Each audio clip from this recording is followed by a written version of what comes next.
Please welcome back to the main stage the ISTE Board President, Rand Hansen.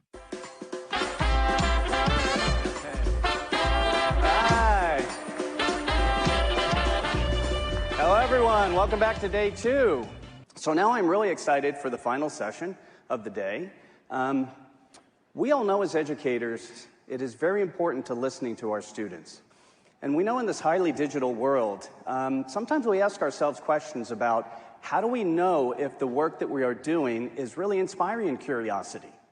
Are we really building critical thinking skills and supporting creativity and imagination? So the first thing we thought of was, I don't know, let's ask the students. So first off, I would like to invite Avery Vavasser, a sophomore from Baton Rouge. Next, we have Luke Mullins. He is a senior from Bedford, Kentucky. Next, Mateo De Obeso. He is an 8th grade student who's joining us from Monterrey, Mexico. And finally, Zoriel Tapo, an 8th grade student from Lafayette, Louisiana. I just have a couple quick questions that I know the audience is going to be very interested in. And so why don't we start off with making sure that they get to know a little bit more about you. Can each of you share an example of a school project or an activity that you do that really excites you and allows you to be creative? Okay, Luke. Yeah, we had a great conversation. Why don't you tell us a little bit? I would say the Kentucky Department of Education's STLP technical project competition, because it kind of does give you the freedom to pick any problem that I want to choose to make a project about. And it does give me that extra encouragement as well to really do something with my dreams. Because I've had the idea of having a better way for farmers to find breaches in their fence for years. But this year, STLP gave me and my friend Zach the encouragement that we needed to make a project with this, and we made the Fence Problem Finder, which was our project that we took up, and we actually won the best technical project in the state of Kentucky for STLP.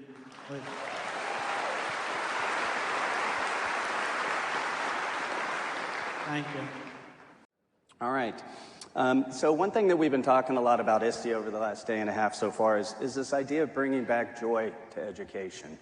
And so I think the teachers here would really like to learn a little bit more about how they can inspire curiosity and learning. All right, Luke. Unfortunately, Luke just broke his glasses and he can't see the prompt up here. So we're going to read that one again.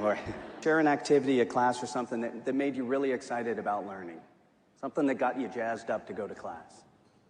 Well, in my school, we have STLP, and that is led by Melissa Burkhart. She's out there. Can you wave?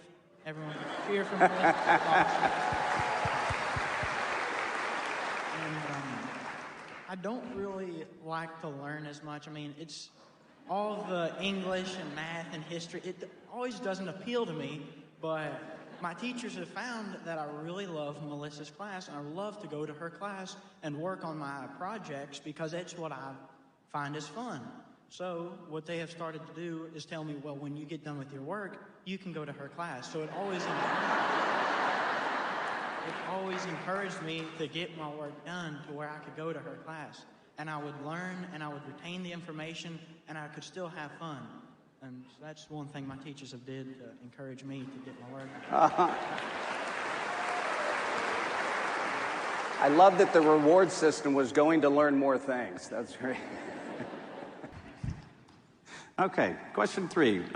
So obviously we're teachers, we're educators. We focus a lot of time on formal learning in the classroom. But we know that there is a lot of learning that can take place just outside the classroom, outside of formal assignments and all the homework that you have to do.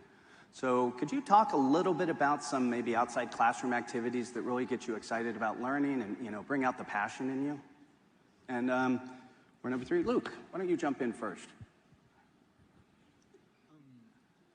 One thing how I learn outside the classroom is all of my STLP projects that I do are based upon agriculture, because I grew up on a farm and I really do love farming. I'm just a farm boy, and so I try to imply technology into farming, because it's something that is not done very much. A lot of the old farmers that know a lot about the problems, they don't know a lot about technology to use it to fix their problems. So that's one way I learn outside the classroom, is I will go contact the farmers and go to these organizations in our county like Kentucky Farm Bureau and Cattlemen's Association and the FFA alumni, and talk to all these farmers about what problems they have on their farm, and I'll take that information and I'll use it to imply into or I'll use technology to solve that problem, because I can see some of the problems, but they have been doing it a whole lot longer than I have,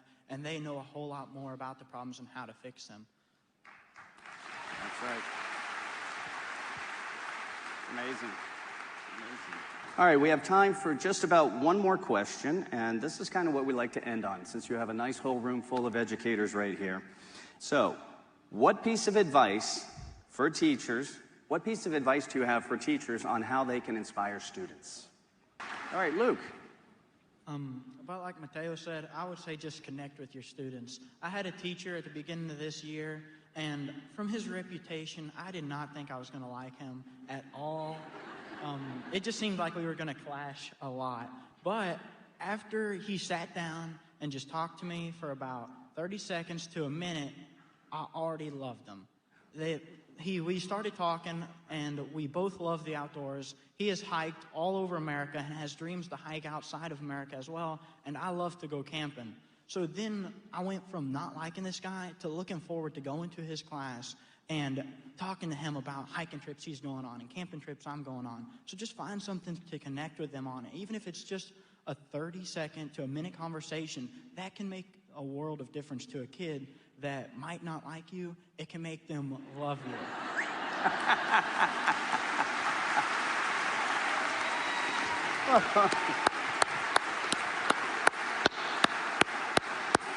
That was an awesome ending. You guys are amazing. Thank you so much. This was such a great conversation. Thank you to each of you.